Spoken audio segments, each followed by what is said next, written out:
This episode of the Buffalonian Podcast is brought to you by the CastSource Podcast Network, a podcast network built with and for entrepreneurs. We cover many genres, including sports, business, mental health, marketing, and entertainment. We feature podcast shows such as Sports Bring People Together, Limitless, Saviors of the Metaverse, and The Athletic Mindset. Learn more at castsource.com/podcast. And without further ado, let's get into the Buffalonian Podcast.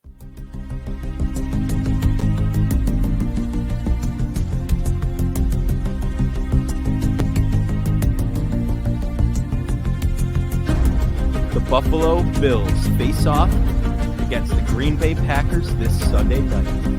We'll recap picks from last week, talk some trade deadline targets, and pick the games for this weekend. All of this and more on the Buffalonian Podcast, betting on the Bills. All right, let's go.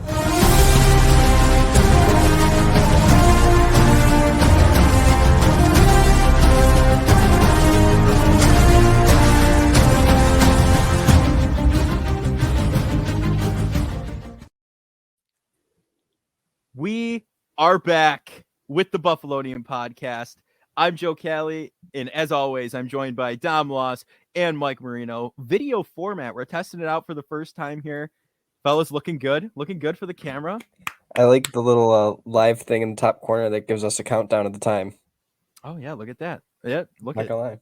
No, it's nice because when we were in person, we just kind of rambled on for what was close to 30 minutes most of the time. So it's a nice change of pace for sure, and it's nice to see your smiling faces on my screen, and everyone else will finally be able to see our smiling faces. So, we're giving it a try, and without further ado, let's preview this Bills-Packers matchup. It's 10.5-point favorites for the Bills. If you told me that's how it was going to go at the beginning of this season, I would have called you absolutely insane because, the Packers... Fraudulent, maybe? Fraudulent, absolutely fraudulent. But Aaron Rodgers being more than a 10.5-point deficit, I would never have been able to call. It was 11-point favorites yesterday, was it not? They changed it, or the lines moved a little bit, but maybe some books probably have it as 11. Some books have it at 10.5. I mean, preseason it was 4.5. Yeah, and just last week before the Packers Commanders game, it was 8.5. So tells you what the bookies think about right. The Packers. Yeah, I mean, what are your thoughts though going into the game? Like, it's the first time in Aaron Rodgers' career that he's that much of an underdog, especially against juggernaut, if you will, Bills offense, defense, team in general. Well, I think it's more of an indictment on the Packers than really the Bills. I think the Bills are the team that we thought they were. So, I mean, I think the reason why the spreads moved 7 points is because the Packers are not the team that everyone expected to be in the preseason. So, it's definitely goes to show you taking all the money for yourself really does affect the team because now he doesn't have his best player. So yeah, I mean the highest paid player in the league is playing adequate at his position is really helping the squad. Getting paid $50 million a year to be just a kind of an average quarterback is mid. Is not the move. Mid, yeah, definition of mid. And his quote the other night. Let me pull up the exact quote here. It appalled me a little bit. Not appalled me. That's a little bit of a stretch, but it was jarring because yeah, it was not what I was expecting to hear from him. If only I could type quote against the Bills. Let's see. He said, "This week no one's going to give us a chance. Going to Buffalo on Sunday Night Football with a chance to get exposed. Shoot, this might be the best thing for us." Thoughts? What are your thoughts on that after hearing that? I mean, I think he needs to go back to his psychedelics that gave him back-to-back. He came out with a quote being like he wanted some of his teammates to like cut reps and stuff too, because they were like weren't deserving of it or something like that. Like I don't know. Simplify the offense, and then simplify the offense. Like coach is like, I don't know what he's talking about. He's just having a rough season. Honestly, man, should have retired. Like going into the season, like this was one that I was like nervous about. Where like if the Bills drop a game, this could be one of them.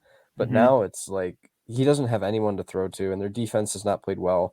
No. So, like, just overall, I'm pretty confident in the Bills winning considerably easily. Yeah, well, I definitely think the Packers' backs are against the wall, seeing that they're 3-4. They have they have an incredibly hard last 10-game stretch. And we talked about last podcast, so they dropped to 3 straight games to 3 kind of adequate to below average quarterbacks. So Right. I think this is I think what he's trying to say, I mean, he's not great at saying it, but it's more of take a stand at some point. And I mean, the Bills are the team you probably don't want to be having the force to be taking the stand against, but I mean, they can't fall to 3-5. If they fall to 3-5, they're done. Especially with how some of the other teams in the NFC are playing. You had to win probably at least 9 games to even have a chance, probably 10. And they go to 3-5. They got to go 7-2 the rest of the way to really have a chance against. Yeah, they basically have to win out. Yeah, they basically have to win out, and we all know that's not happening. It's what we're seeing with the Buccaneers too. I mean, just those 2 guys should have retired. Yeah, but at least the Buccaneers are playing in the NFC South. I think they're still leading the NFC South division. They're in first. Yeah, well, like I said, the NFC is comparable to the USFL, and I think that's more now than ever. So, well, like the Vikings are 5-1, so I mean the Packers are already 3 games. They're 3 games back. Well, no, they're 3. They're 2.5. Yeah, because that extra game with the Minnesota on bye, but plus they already have lost a game to Minnesota, so they drop this game. I mean, it's pretty much. I mean, the division's over, and I mean, do the Packers really believe that they could win 3 straight road playoff games? Probably not. No, absolutely not. They lost to Sanford. They lost to Jimmy Garoppolo and the 49ers at home in the snow last year. With Devontae Adams. With Devontae Adams, exactly. Yeah. Now who do they have? Alan Lazard? Like no way. No, he might not even play. But I guess we'll talk to injuries later. But he's a little banged up. Well, you know what? Good. I look at that as good. It's just it helps. Not good that he's injured. That's a little ill-willed of me. Harsh. But a little harsh. But it helps us a little bit because just taking more guys away he can throw to. I mean, he didn't have many already, and now we're losing one of the guys he threw to the most. So I don't know. It's still an interesting matchup because Rodgers could still go. I mean, I still think he has that ability to go nuclear one game, but I don't think he has a team around him to really go nuclear though. Like I don't think he has a team. I don't think he has a team around him to go nuclear against an elite defense. No, there's a certain point where your ability only lasts so long. You're going to need people around you, and right now he just doesn't have those people around him anymore. Like, think about it. He had Jordy Nelson and Randall Cobb, and he was elite quarterback. Was Jordy Nelson really that elite of a wide receiver? No, Randall Cobb Raiders didn't really do much. Exactly. So, like, there was a point in his career where he could elevate everybody. At this point, he's still elite, but he needs more playmakers around him. I mean, you can argue, though, if looking at, we were talking about the match quite a bit a couple months ago. You can argue that was more of a meeting for the changing of the guard rather than that's a good way to put a golf game. You know what I mean? Like seeing that Brady and Rodgers are both a combined 6-8, and Mahomes and Allen have 2 of the best records in the league, and probably, I think anyone would say the 2 best quarterbacks in the league. So, yep. I still think both those guys have the talent still, but I mean, when you don't have the guys around you, and you're that old, it's a little harder. Mm-hmm. Yeah, I mean, honestly, though, the scary thing for me is with Brady, especially. I'm going to quote Amazon Prime's The Boys here, right? So, it at one point, there's a character on that show that loses everything, right? So he's like, "Do it, post whatever. I'll lose everything, but I have nothing to lose." Tom Brady has lost everything. So he has nothing to lose at this point. I don't think he has nothing to lose. I think his legacy on the football field's pretty. That's already going. No, but that's already the problem of. I think he does have something to lose because if he continues to play bad, like I think that tarnishes his legacy a little bit. How many years had they been saying Tom versus Father Time?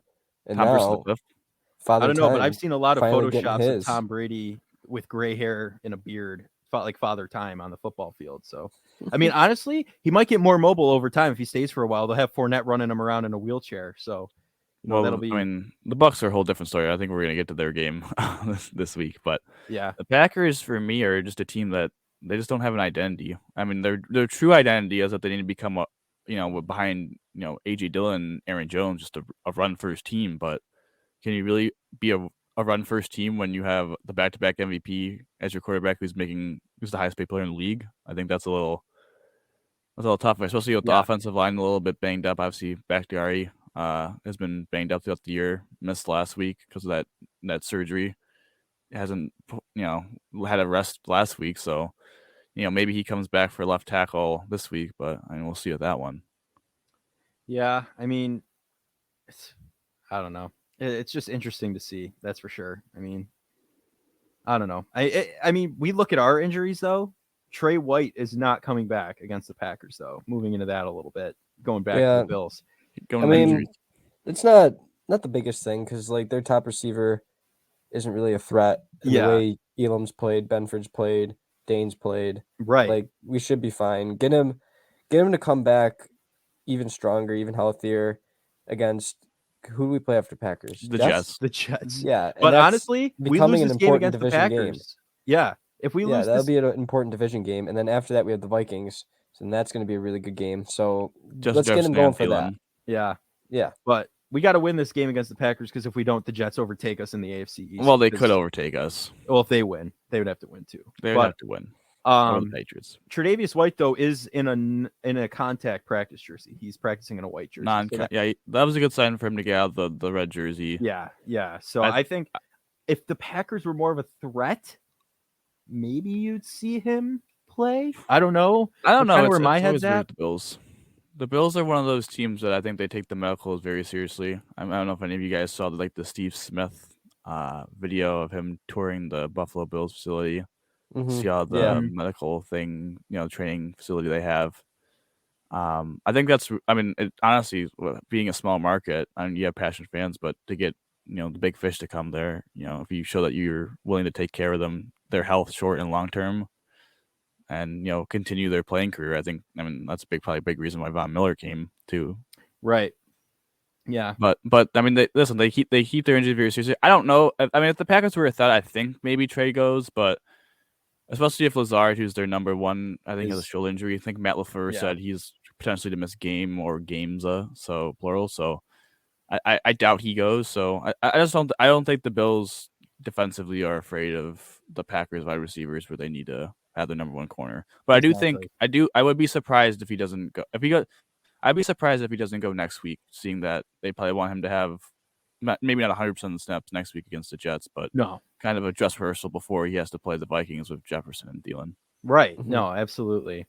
I mean, let's move into the Bills Packers game like officially here. Like, who do you think on our side, like an X factor would be, like offensively, defensively, like who's going to make a difference in this game? Well, I think the obvious answer is Josh. So let's. Well, I mean, let's stay away from Josh Allen. I'm gonna pick Motor. I think Motor's gonna have another good game. I think he's starting to roll. I got to get a sound effect in here that goes Motor Ed. Whenever we say Devin's name, you got to. Well, I think the obvious X factor offensively is the ground game. Mm-hmm. Just because this is your last kind of game. This is your last game before the trade deadline, and obviously the Bills are interested in CMC. Obviously, they might make another move with that. So I think if they have below average game, I think that might push their agenda to potentially make a trade. But the Packers are really, really poor in run defense. They have been for the last. It's kind of the Packers' defense has been a little bit similar with the Bills, and the fact that they've always been a very good defense, but they have that stretch every single year where they just get gashed on the ground, and the Packers just. I mean, the Jets ran all over them. The Commanders ran the ball very well against them. So this is kind of a game for like the offensive line and the running game too. I mean, they had a really good game against the Chiefs. I think they had a pretty good game against the Steelers too. If they could continue to build, that'd be positive. Maybe no Spencer Brown, so I think that might be something to look at if he plays. He didn't practice today with that ankle sprain. Mm-hmm. But Quisenberry's a fine replacement at right tackle. So I think the ground game in general is going to be the big X factor. Yeah, I would have to agree with both of you, the ground game in general, but I think Motorin is going to be the difference maker here. He averaged about 5 yards per carry against the Chiefs, had a fantastic game. I think we're going to see more of that against the Green Bay Packers, the fraudulent Green Bay Packers, if I must. So honestly, though, I think if we're making an X factor out of the ground game, I think actually James Cook would probably be an interesting option, just because as we talk about like the trade thing, even if they have a good game, but the Singletary is, I think he had like 86% of the snaps against the Chiefs. Yeah, that number is still that high. I think even if they have a good game, they might, if they don't think James Cook is ready, I mean, they still might make a move. So I think if he shows very well as well as, I mean, of course, the ground game in general, I think that would be big. Yeah, no, I mean, it'd be really cool to see James Cook kind of break out and do what he was, touted Drafted. to be and chalked up to be, especially like his brother, like Dalvin. Like I'd like to see some development out of him. And I think, honestly, I mean, the whole McCaffrey thing, you're getting a lot of the same stuff with him and Cook, and the argument can be made that we would have had to get James Cook. They're not comparable right now. Yeah. Well, not right now, but what I'm saying is, I don't even know. I don't know in the future. Arguably the best running back in the game. Well, yeah, When healthy. no, but I'm saying is, in order to get CMC, you probably would have had to give up James Cook with the Panthers for that developmental aspect. I don't know about that because it would have just been picks. Because think about it, San Francisco, they have I think Elijah Mitchell's hurt, but they just roll through running backs. Like every year, it seems like they have a new guy. Every week, it seems like they have a new guy. They did. I mean, CMC. So, and then Carolina right now has Chuba Hubbard, who's only in his second year, and then you have Dante Foreman down there. Somewhat, and played in Houston, Tennessee before. So I don't think we would have had to give James Cook away for CMC. It would have just been picks. Yeah, because I mean the Panthers didn't want any of those. I mean, as you alluded to, Mike, they didn't want to take any of those Niners running backs, and they aren't all bad. So that's kind of it was a little bit surprising. And also, I think the Rams, I mean, rumored to have an offer similar to the Niners plus Cam Akers, and they didn't. And obviously, the Panthers. Who would want Cam Akers though? That's my question. He's been nothing but fraudulent the entire season. He's coming off an Achilles injury. So. Yeah, I dropped him on every fantasy team though. The dude's that's your fault for drafting him. Hey, listen, he was coming off the Achilles injury. Everyone's like, "Oh my gosh, he's gonna come back. He's gonna be great." No, he was not. He was not. He did nothing but disappoint. Gone. Maybe Odell Beckham cursed him for taking number 3. Maybe, but honestly, OBJ is taking. He wouldn't get number 3 if he came to Buffalo. You don't think DeMar would switch? Not midseason. No. Maybe. Wouldn't that cost him money? Yeah, I think he would. Yeah, I don't know if you can. What number would he wear? 13. Well, I mean, I don't know who has a DeMar. Why doesn't Odell just wear 0? No one on the Bills wears 0. Can't wear 0. You can. You can't wear 0. Why can't you? This isn't basketball. Oh my gosh! Yeah. And college football. Can wear number 1. Dude, I would throw 0 on my jersey. Although I'd rather see him as a teen or a number in the 80s. Of course you would. Yeah, the aesthetic. Oh my god. Well, 13's taken, so who would OBJ wear then? What number? Throw him in 19. Yeah, he'd get a rando. Oh my gosh, no, 19's Matt Ariza. Well, I think of Matt. Was Matt Ariza. Sorry, thank you for correcting me there. I wouldn't want OBJ in 19. Okay, transitioning. We'll talk about OBJ when we talk about trades and potential moves down the road. But 16? Transitioning. 16. I think 16 is available. No, he's Hodgins. Yeah. 16. So transitioning to our defensive X factors, who would you think is the defensive X factor, Joe? Easy answers, Von Miller. Easy answers, Matt Milano. We're not here for the easy answers. We're here for the nitty gritty. Okay, it's going to be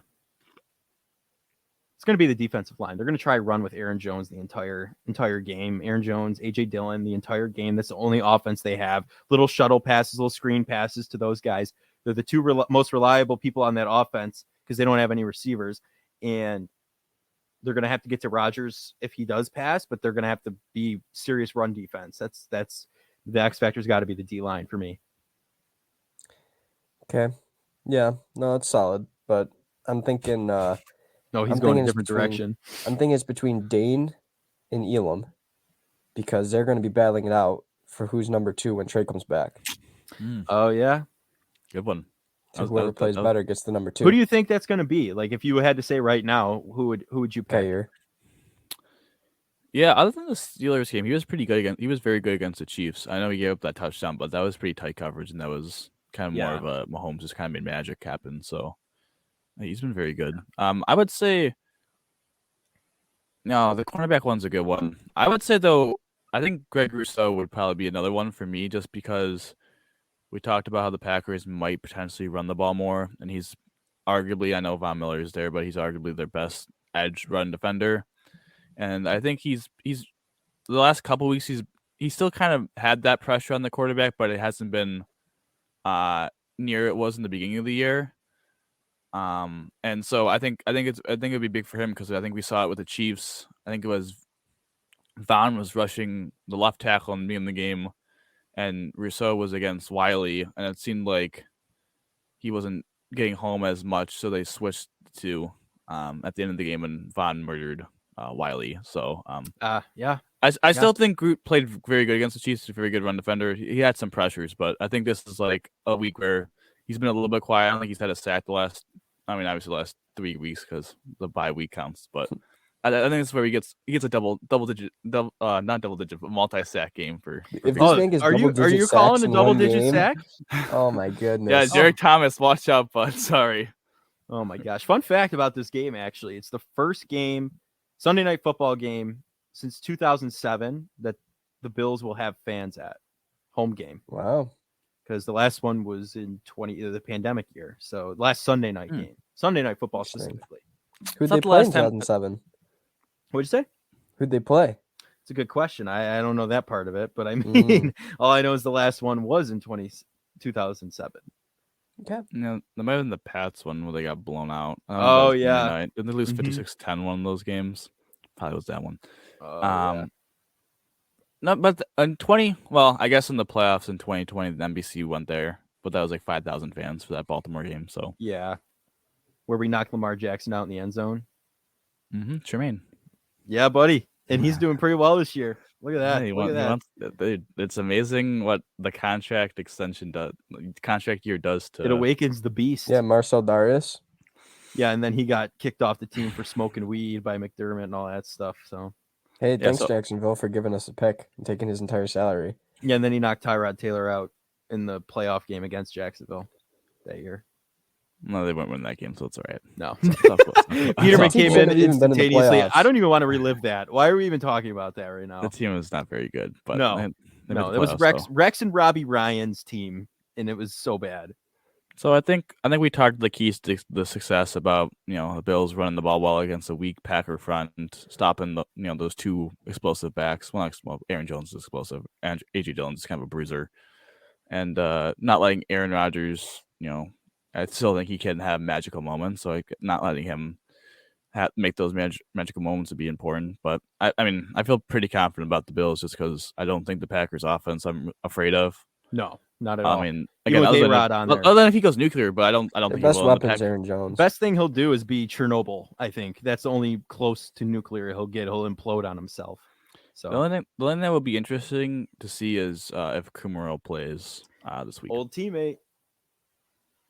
No, I didn't think of that. I was thinking about the terms of like who in the young wide receiver core is gonna.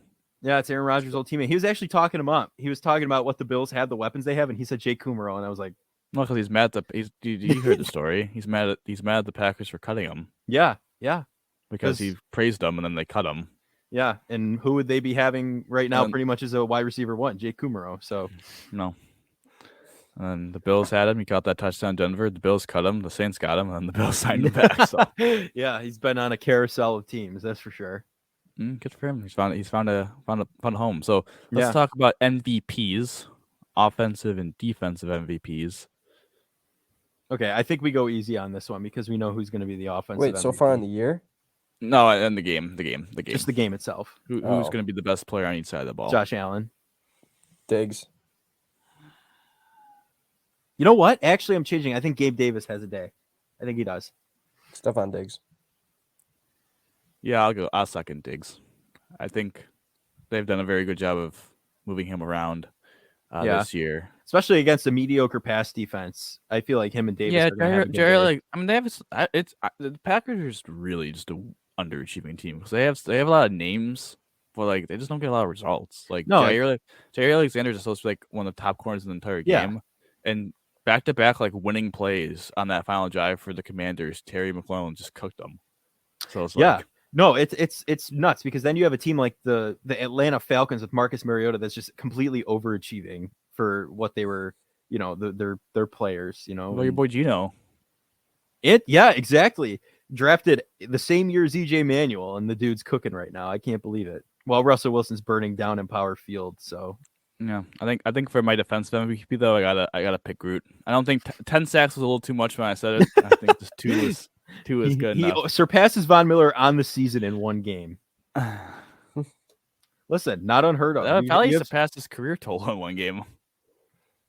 Yeah, I don't know how many he had as a rookie. I think he had 4 as rookie, and he has 4.5 now. So I think he's at like 8.5, 9. So if he had 10 sacks in the game, he would double his career totals. More than double his career total, I should say.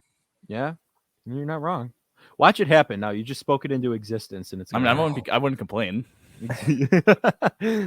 Oh my gosh! So who are your defensive MVPs? Tremaine. Oh, I got to go Milano. I'm gonna go with the easy one again. Just Matt Milano. He's been absolutely locked down this entire season. Pick 6, just knocking balls down left and right. Everything. He's covering runs really well. He's everything and above what you want in a linebacker. Well, it is a big game for Milano because he's that cover linebacker, and Aaron Jones is probably their best receiver. Yeah, exactly. Caught 2 touchdowns last week, so definitely definitely is. Well, I mean, I have him in fantasy football, so hopefully you get a garbage time touchdown or 2. Yeah, I've got him on a couple of my teams. I need him to cook this week. I mean, I don't know, Cook. He could get like 10 catches for like 40 yards. That's the tough part about playing the Bills, though. Like I have such a devotion to the Bills that I could care less about my fantasy teams on the weeks I have players playing them. Listen, the Bills can win 50-21. That still means my guy could get 3 touchdowns. Yeah, you got a point. I mean, what is your final prediction score wise though? Like, what do you think this is going to end up like? Wow. So the spread's about 10.5. I think I would take the Bills.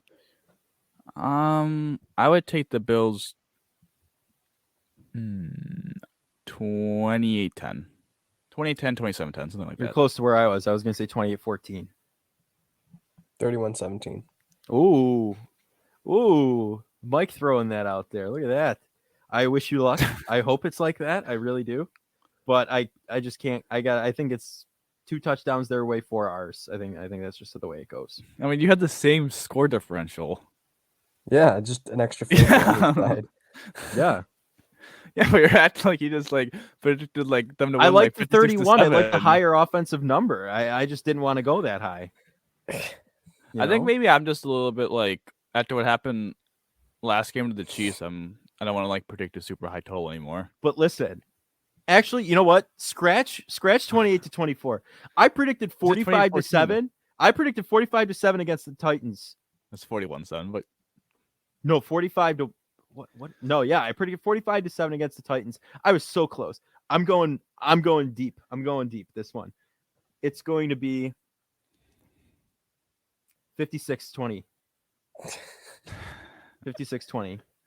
How many So I mean, you had Gabe Davis as your MVP. So how many of those? 8 touchdowns he has? 5. He has 5 of the 8. Diggs has the other 3. So Allen throws for 8 touchdowns on the record, or Allen is actually in there? Diggs, Davis's stat line. Every touchdown is from the 25-yard line, right? It's just one play. They're going to do the same thing every time they roll out there. So Davis. So you think he's going to have 5 Davis has catches? a Randy Moss stat line? You think he's going to have 5 catches for 375 yards and 5 touchdowns? Precisely. Mm-hmm. God bless you on that one. Buddy. Yep. Randy Moss stat line and more for Gabe Davis. He's gonna make a name for himself. The Madden stat line. Madden stat line. I'm telling you, it's gonna happen. 100%. Joe's playing that. It had to be a couple picks in there. So. Oh my gosh, no picks. Josh Allen throws a perfect game. 0 incompletions and 56 points on the board. So before we go into other picks and recapping our picks from last week, let's briefly, we were going to have this segment for the Buffalonian podcast, but we went a little long, so we kicked it to today. Yeah. Little trade deadline targets. Obviously, it's Tuesday, so next Tuesday is the trade deadline. So, and by the time we record the next Buffalonian podcast, it will already have happened. So, which will be nice because we can have some nice talk about it for sure. It's pretty nice. Yeah. Who's someone you're eyeing up though specifically? Is there anyone? I mean, I'll start out actually. Oh, okay. I'm gonna rock with Kareem Hunt. He's what we're missing on the run offense right now. Zach Moss is not the answer. He's not that running back that's gonna push through the line. It's just we need to get over that fact. We need to get him off the team. He's gone out of here. Fraudulent, has not played well. Singletary and James Cook could run circles around him. But I like Kareem Hunt because we then don't have to rely on Josh to sneak it into the end zone, put his body on the line quite as much.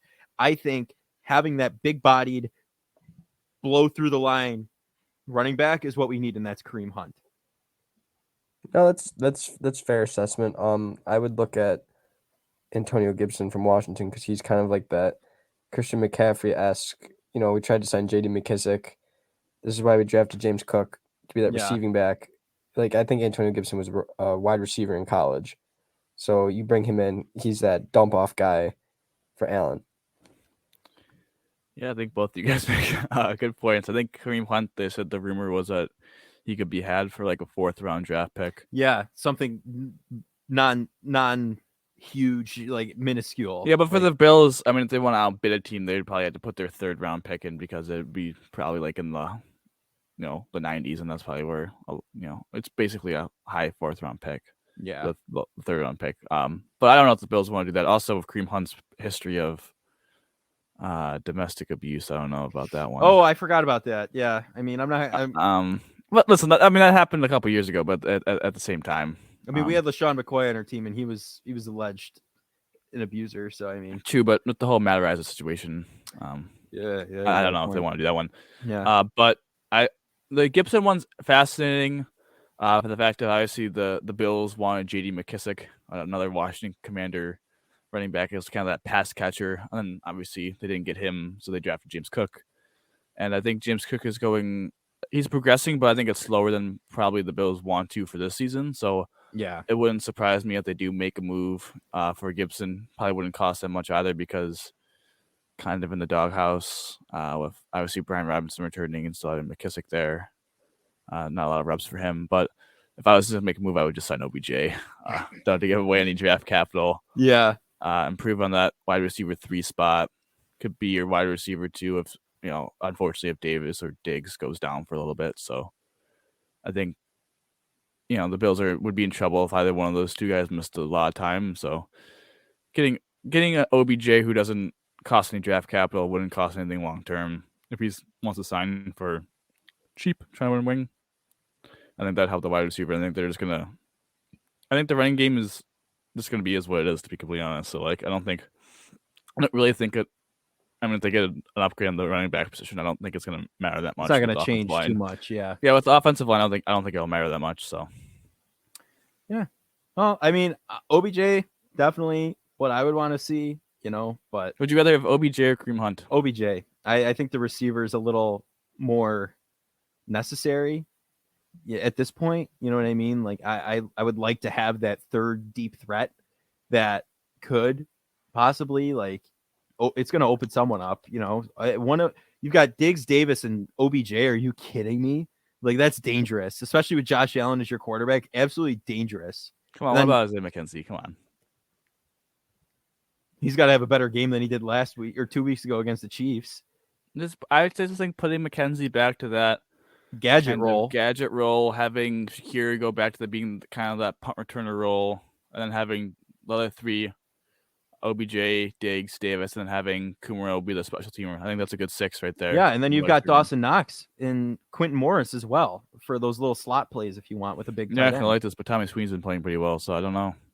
3rd highest ranked offensive player in that game. He might be taking 3rd highest. Yeah, he might be taking Quentin Morris's job because Quentin Morris has kind of struggled to block. And yeah, imagine Tommy Sweeney comes back and is tight. What a redemption arc.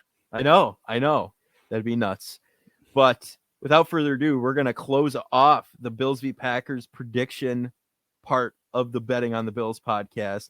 And I just want to talk to you for a second. I don't know about you, but I'm a big sports fan. So are my fellow co-hosts here, Mike and Dom. And I'd highly recommend to you the Sports Bring People Together podcast. You got to listen for entrepreneurial conversations with those in sports. And who knows where the chats will take you, but sports got us together in the first place. So just listen and enjoy the show. Find this show wherever you listen to podcasts or simply visit sportsyplus.com where you can also find us, the Buffalonian Podcast. And now without further ado, let's get into the picks from last week and we'll pick for this coming week. Dom, take us right into it. I mean, you're the champion this week, 11-3. Just take us in. Yeah, they had a pretty nice week, 11-3. you, Joe, had a pretty solid week 8 and 6. Mike won 7-7. So Mhm. none of us were. Progress. What did you say? Progress. Progress. I did mean, not hear him. I don't know what he said at first. I was like, wait a second. I thought he said that, but I was like, listen, no one was below 500. I think last week was a pretty brutal week for the majority of us. So, so the season now, the standings have switched. Thanks, Joe. I am 68 and 39. Joe is 67 and 40, and Mike is 54 and 53. So You and I are just battling back and forth right now. I mean, that's just how it is at this point. still a lot of weeks to be played. I think 10 weeks left to be played. So yeah, a lot of time left. 10, 11. Mike could actually fleece us, come up from the bottom and take the cake. You never Maybe know it's what's all going to an act. happen. It's all an act. Yeah, he knows he's just been picking wrong. No, yeah, he's just been fooling all of us. It's like Ed Reed against Peyton Manning. He's playing the wrong coverage, so you think you have him, and then boom, you don't. Nope. Oh, so I'll take us into the first game. All right. Well, you gotta list out the games, buddy. Okay, so the games we're picking this week, the 5 on the pod, we're picking Ravens at Bucks, Pats at Jets, Giants at Seahawks, Niners at Rams, and Broncos at Jaguars. Some close games. There's not really any heavy favorites in this pool right now. So I'm going to start us off with my personal. This is one of my favorite games I'm going to be watching this week, mostly because I have a 12-leg parlay going this weekend, for a possible $4,100 payout I'm hoping for. But I'm going Ravens at Bucks. We're going to start off with that. We're going to kick it. To me, can't count Tom Brady out for too long. I'm going with the Bucks on this one. The Ravens didn't roll over and show their belly in the second half last week. Congrats to them. They finally did it. They finally actually put a game away in the second half. I don't think they do it again. I think Tom Brady takes it and he makes a statement. I'm not gone. You know what I mean? I'm not retiring. He said he's not retiring anytime soon. So, it will be Fournette wheeling him around in the backfield pretty soon, or a young drafted running back. I don't know. Maybe even James Cook if we make a trade or something. But I'm going Buccaneers outright because it's literally 1 point. Well, it's a 1 point favorite. Mm-hmm. Mike, I'll let you go next. Who's going next? I'm going Baltimore. I think Lamar's going to cook. He's going to have over 100 rushing yards, 200 pass yards, and Brady's going to get even more frustrated and break another Surface tablet. Microsoft Surface Pro, Tom Brady's best football.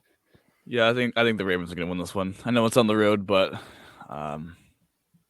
the Bucks have all kinds of injuries. Winfield's out. I think Braid's out. They just have a lot. Julio Jones might not play. Shocking week. Story of his life the last couple of years. So, I don't think this one's particularly. I think it'll be a close game, but yeah, because I think the Ravens could potentially struggle with the Bucks pass defense, especially because their pass offense has been so brutal. I would stay away from this one, honestly. If I was actually betting, I did on the parlay. I did not touch this game because I just don't know what way. I just think the Ravens are better. I think the Ravens are better than the Bucks. So, arguably. When the spread's a point, it's basically kind of a pick 'em. So, I just think the Ravens are better than the Buccaneers. Well, and aren't the Ravens at Tampa Bay? Yeah, they're in Tampa. So technically, Tampa doesn't even get the 3-point home favorite. So it could go. I mean, it's a toss up. I just think it's interesting that the strength of Tampa Bay is a weakness for Baltimore and their offense. So Tampa hasn't been very good against the run this year for a reason. So Lamar, as Mike says, probably will cook. Also, the Buccaneers did let PJ Walker be the best quarterback grade of the year for PFF for some reason. So and I just don't. The Bucs had a problem with the Panther defense, which is kind of average. Ravens defense is also kind of average, but I think the Ravens, they got some ball hawks in the secondary. Maybe get a pick or two. Probably win by a field goal, 4 points, something like that. It's probably like 24-20 kind of game. I don't know. Mm-hmm. Yeah, no, I could see okay, it honestly either way being 24-20. Yeah, Tony Romo tossing that out there. Did he say the Bills or did he just say 24-20? I don't remember. He can't say 24-20 Bills. He can't make a prediction that the Bills are going to win the game. That'd be kind of biased throughout the. Yeah, you got a point. Telecast. Yeah, he did call it nail on the head though. I will give him that. No question about it. Dom, give us our second game. Let's take a look here. Who are you thinking about right now? I'll go to the next go in NFL. order. No, you know what? I'm different, Michael. I'm gonna do the next game in the NFL slate. The Broncos and Jaguars playing. Aren't they all in the London. NFL slate? Well, Thursday night and then Sunday morning. Yeah, it's 9:30 a.m. Okay. Come on, in London, Russell had to do those 4 hours of high knees on the airplane. Like I was saying that earlier on the sports radio show at Buff State. I would have smacked him if I were one of his teammates. If I saw that happening, like that Wolverine blood can't save him, so he's got to do high knees for 4 hours. Like, come on, the plane's gonna crash. He's gonna hop around in there with all his danger witches. It's like the last Seinfeld episode. That's why they're on the plane, to California, and Kramer's hopping around, and then it goes down, and then I'm telling you, they took the Danger Witch ad off of circulation too. It's not even, you can't find it anywhere now. We made the boys reference and the Seinfeld reference. What a cast! Call us a pop culture pod, So the Jags are 2.5-point favorites. Yeah, I said this the other day. Jags are 2-5, but they have a plus 13-point differential. They literally got stopped at the 1 yard line to beat the Giants at home. They're just a better team right now than the Broncos. So I would take them and the points. I don't think it really matters if Russ is going to play for me. But I mean, if the spread is 2.5 and they think Russ won't play and then he does play, you could potentially, if you wait, get more value because the line might move closer to the Broncos side and might be more of a pick 'em. Yeah. So I would probably encourage to wait to see if Russ is going to play, which I think he is. I'm not entirely sure, but he's got that Wolverine blood. He's going to play, of course. Come on. What are we thinking here? Listen, both these teams are just a gigantic mess. I mean, obviously they're both 2-5, but both teams haven't been greatly coached. Wasn't it not that long ago that some people were saying like the Jags are like legit, like they're gonna win the division? Yeah, because Doug Peterson's their coach, and they won a couple close games. Yeah, something about some kid wearing a backwards hat said that on this podcast about 4 weeks ago. Yeah. So I'm just saying. Listen, man, I'm sticking with my Colts pick. Roll Sam Ellinger. Yeah, I'm about to say. No Matt Sam Ryan Ellinger's gonna cook. Fourth highest pass yards in the NFL in 2008, I think, and he also leads the league in interceptions. Exactly. So, and he has like 11 fumbles. So, and he hasn't been good since he lost a 25-point lead in the Super Bowl. So I don't even want to hear it. Matty Ice needs a bag of ice because he's bruised right now. Yeah. So I take the Jags. The only concern I would have is that the Broncos actually have a very good defense, and maybe Trevor Lawrence, a little careless with the football, makes a couple mistakes to let the offense for the Broncos have short fields. But I don't know how you could look at the Broncos offense and pick them in any situation. Nate Hackett's going to fly to London with the job. He's going to fly back without a job. And Bradley Chubb will not be on the roster when they fly back. So, Mike, you're in agreement. You're taking the Jags with Dom? I'm taking the Jags. Okay. I have one thing and one thing only here to say. Broncos country. Let's hide. I'm not taking the Broncos. I'm taking the Jags. It's Russell Wilson has underperformed so heavily this season. Hey, in your mind, he was a top 5. I'll admit that. In your mind too. Who or someone else? Someone else had them. Someone else had them. I said Derek Carr was better than him, and I got laughed at.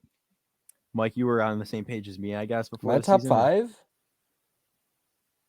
Did I say he was top 5? I had Russell Wilson above Lamar Jackson before the season started. I'll say that. Like, I'll admit it's a hot take now, of course, because he's burning down the field and they're letting him cook. Buddy, it's not a hot take now. That would be a bad take now. A bad take now. Whatever. But I'm taking not the Broncos. I'm not taking the Broncos. I'm taking the Jags. I think Trevor Lawrence is going to have a decent game. I don't trust the Broncos at all. My boy Etienne's going to cook. Exactly. So I can't do it. But okay. Yeah, no, Broncos country. Let's cry, hide, die, go. I don't know. There's so many things you could say. Yeah. So we'll shift over to a divisional matchup that has some implications for the Bills. The Pats and the Jets over there in East Rutherford. McCorkle is expected to start, so good for McCorkle. Will he? You know why he threw that first pick? For Bailey Zappi again? Probably, but I think the Jets are gonna win. Yeah, I got to pick the Jets too. They're on my 12 leg parlay. On a last second field goal. Yeah, I just think How long? 47 yards. How do they get in range? Zach Wilson rushed for 25 yards. A throw to Garrett Wilson. Wilson to Wilson. Yeah. All right. I'll go. Remember with that. Russell No, Wilson to Luke Wilson? I do remember that. And Luke Apparently, he Wilson had had to, two the only L's way in he could get Wilson? in. Yeah, yeah. Hey, Luke. Hey, he's the one that caught that 2-point conversion in the NFC Championship game. Come on Yeah. now. Some respect in his name. Tyler I mean- Lockett, Ricardo Lockett. Okay, we're done. Joe, make a pick. I am taking the Jets. They're on my 12 leg parlay. I can't take the Patriots, especially after the horrific offense they had the other night against the Chicago Bears, who only get primetime slots because they have a big demographic, being the city of Chicago, and making Justin Fields look like Lamar Jackson, look like a superstar. Like, how can you? Their defense, Licky Lips Belichick Jr. on the sidelines couldn't even get anything right. I mean, and honestly, Mac Jones' first interception he threw, it hit the sky cam. Did you see that? It hit the sky cam wire. ESPN released a statement that it didn't affect the play. Did you watch? Someone slowed it way down. The ball changes trajectory after it hits. ESPN's just covering. They're covering. But that was going to they're get on picked media anyways. coverage. Huh? That was going to get picked anyways, though. Granted, we don't know. The way the defender had to like one hand catch it, like if it would have just been a normal throw, even if he just would have two-handed it closer to his left side of his body instead of one-handing it to the right side of his body. So yeah, I mean, even so though, Zappy coming in going 4 for 4, 109 yards and a touchdown right away. I'm like, okay, this is it. Mac Jones' career is over. He'll go to San Francisco and try to rebuild or whatever next year. And then Jimmy G 2.0. Yeah, Jimmy G 2.0, number 10 goes back to San Fran from the Patriots. Just did not turn out the way I thought. I thought the Bears were going to lose, but I'm taking the Jets because just because of that, because they could not. Belichick, Licky Lips Jr. couldn't do it. No one could do it. Zach Wilson and the Jets, even without Breece Hall, I think they do it. Yeah, I think I'm taking the Jets as well. Is that another three-way? We're all in the same pick. Yeah, I don't know how I feel about that, but I think what would concern me if I was for me and all of us picking the Jets would be Zach Wilson struggled a lot against the Patriots last year. Yeah, and I don't think Zach Wilson's really good anyway. I don't think Zach Wilson's particularly good. No. Especially under pressure. If they do pressure him, that's a little nerve-wracking. But yeah, so I mean they're underdogs at home. I think they're a 1.5 underdogs. So I think that was like just an easy pick, especially with the Pats. You know they've struggled. They struggled with Fields, who's a mobile quarterback. Zach Wilson obviously not as mobile, but mobile. So maybe he could have some kind of impact. And he's shorter, like Kyler Murray. It looks like a toddler running around with an apple. I mean, that's really it. That's all I can say. Yeah, apple. Well, yeah, they're like their juice bottle, like just with it swinging out to the side. You know juice box. A juice box. Juice box. Yeah, whatever. I don't know. Sippy cup, whatever you want to call it. I don't know. I'll tell you a better one. No, but I think the Jets still have a good ground game. They still have Michael Carter. I think James Robinson is going to play. Obviously, losing Vera Tucker is unfortunate, but I just think the Jets have a good ground game. The Patriots struggle to stop the run. So as long as that, again, I mean, it's like the same thing for like a lot of teams. But as long as Zach Wilson doesn't screw the pooch and that like ad libs and those 3 picks, I don't think the Patriots are going to move the ball against the Jets' defense. And I think the Jets can run the ball a little bit on the Patriots' defense. And it's probably I like the field goal prediction. I will say field goal prediction solid. I would say 16-14 Jets. Game winning field goal. If they miss it, they would lose. So oh boy, I think the Jets win it by a touchdown. Last minute of the game, they're driving down the field after the 2-minute warning. Big play from Zach Wilson. Wilson to Wilson, 30-yard bomb right into the end zone. I think it only goes to 6 points though. It's not an extra point because the game's over. So you think it's like a Hail Mary? Mm-hmm. Damn. Wow, yeah. Look at you predicting a Hail Mary and a 56-20 Bills win. Yeah, exactly. Yep. And 5 touchdown performance from Gabe Davis with 375 yards, and he's 5 for 5. Okay. Yep. Next game. What odds? What are the odds of that happening? I don't know. I mean, honestly, I'd love to see 1,000,000 to 1. that. I don't think it's even possible. I don't think anyone has the odds of that. Even. Well, no, obviously no one would have the odds of that happening. Speaking of odds, I don't think anyone expected the Giants to be 6-1 and the Seahawks to be number 1 in the NFC West at this point. So if you had bet that, you probably made out really nice. But I think for this game, I'm gonna pick the Bills' former offensive coordinator, Brian Daboll. I'm Yeah, gonna pick the Mike. Giants to beat the Seahawks. I'm right there with you. I think Dable's gonna absolutely outcoach Pete Carroll in every way of the game. Geno Smith's gonna look like the old Jets Geno Smith, the failure, the fraudulent quarterback. I almost said scumbag. I tried to dial that back a Well, you little just bit. did, so Just did anyway. But I think they're gonna expose Geno Smith as this, Geno for MVP. No, Daniel Jones. Last week's Week 7 Offensive Player of the Week for the NFC is gonna run all over them and destroy them. I'm taking the Giants. Yeah, I'm not gonna agree with you guys on this one. I'm gonna take the Seahawks. I think this is the game where the Giants, it's kind of like what happened to the Sabres last day in Seattle. Playing well, young team. It's funny, it's Seattle you're talking about. I know, I didn't think of that one. And then they kind of just get punched in the mouth. I just think the Giants are kind of due for a letdown. They've won 6 games, all by 8 points or less. I think eventually that does catch up to you, and I think Geno is playing at an all-time level for him. I mean, again, you could say the same thing that he's going to come down to earth, but I think, Geno, Tyler Lockett, Kenneth Walker is playing like an absolute beast, and ETN had a nice game against the Giants' run defense. So I would think the Seahawks make enough plays defensively, and then Geno cooks a little bit. I'm going to be honest. I think it's going to be a good game, though. To watch. I don't think all these games we're picking. I don't know. I think this could be like 34-20 kind of game. Oh, I think this is blowout potential. For the okay. 27-20 Giants. Yeah, I don't know. I'd go 23-20. I'd go even smaller margin than that. I think this is going to be close. Giants. I just think the Seahawks are a better team.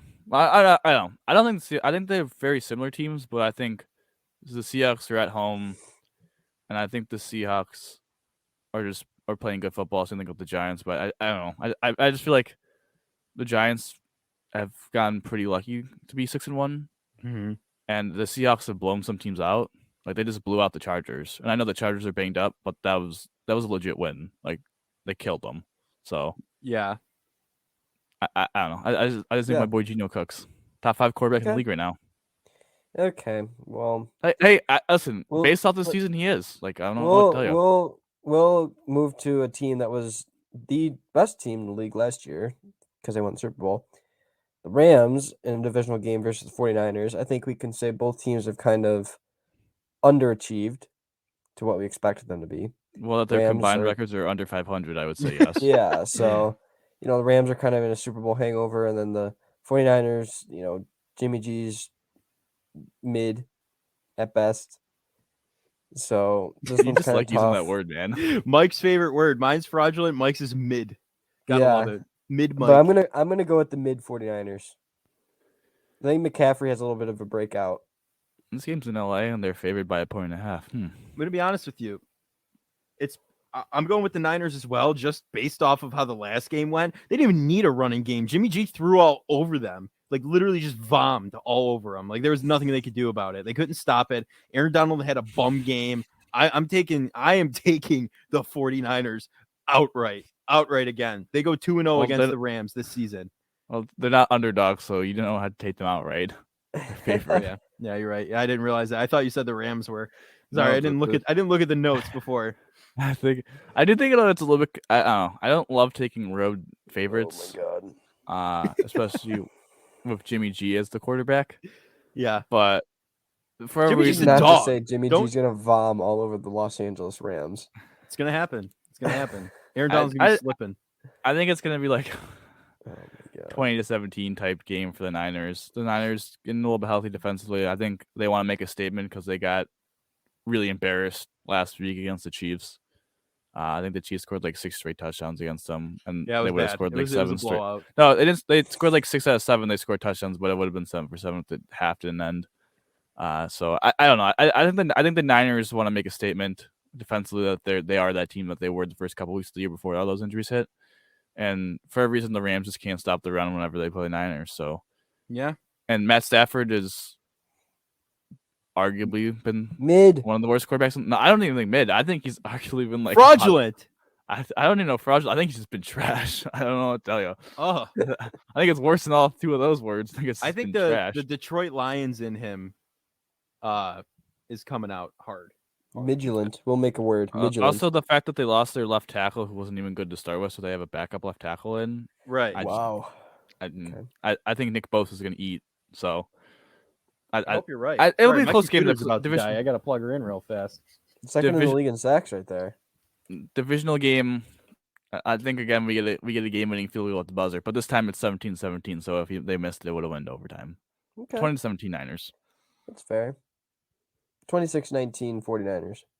Ooh, 26-19. That's kind of two random point totals. Sometimes you gotta get random. How'd you come up with that one? Well, let's see. Do you just do a random number generator? No. 2 touchdowns for the 49ers. And then that'd be 8 points? 12 points. So 4 field goals. Oh, wow. And then the Rams are going to get a touchdown and then just 4 field goals too.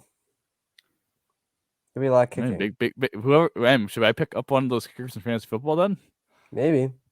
Man, might be a good move. I don't know. Maybe I should pick my. I know.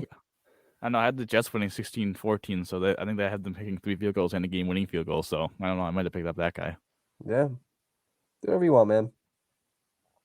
Might not be a bad move, Dom. I would look into that. I think, like I said, they're going to vom all over the Rams. So I think it's just it's a question of what's your score prediction for that game?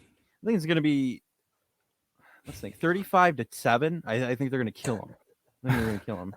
35-7. Okay. Joe, I have to say, I'm a little bit surprised you didn't take that many underdogs this week. Because the games are so close, there really is no clear underdog. It's the 1.5 to 3 point favorite. It's not like the Ravens and Giants. I took the Giants at a 7 point. You took the Bills. The Bills are an 11 point favorite. Well, I'm not going to be like you and take the Chiefs on a Bills podcast. That's just tough. That's a tough look. Do you think they're going to go undefeated? Huh? Do you think they're going to go 16-1? The Bills? Mm-hmm. Absolutely. That was my prediction on the year, 16-1, Buffalo Bills. They're going to go 14-3 or 13-4. They're going to lose 2 or 3 more games. I don't think so. 16-1. As long as they 100%. Lose them in the regular season, it doesn't matter. No. As long as we end the regular season with the same amount of losses we have at the end of the postseason, we're good. Exactly. But that is going to do it for the Buffalonian Podcast, betting on the Bills first week video edition. I'm liking it. It was really, really, really nice. Everyone gets to see our smiling faces and listen to us talk about some, Buffalo Bills, and it's been cool. I'd like to do this for the future for sure. But Dom, without further ado, buddy, how do you always end these? Go Bills, baby. Go Bills.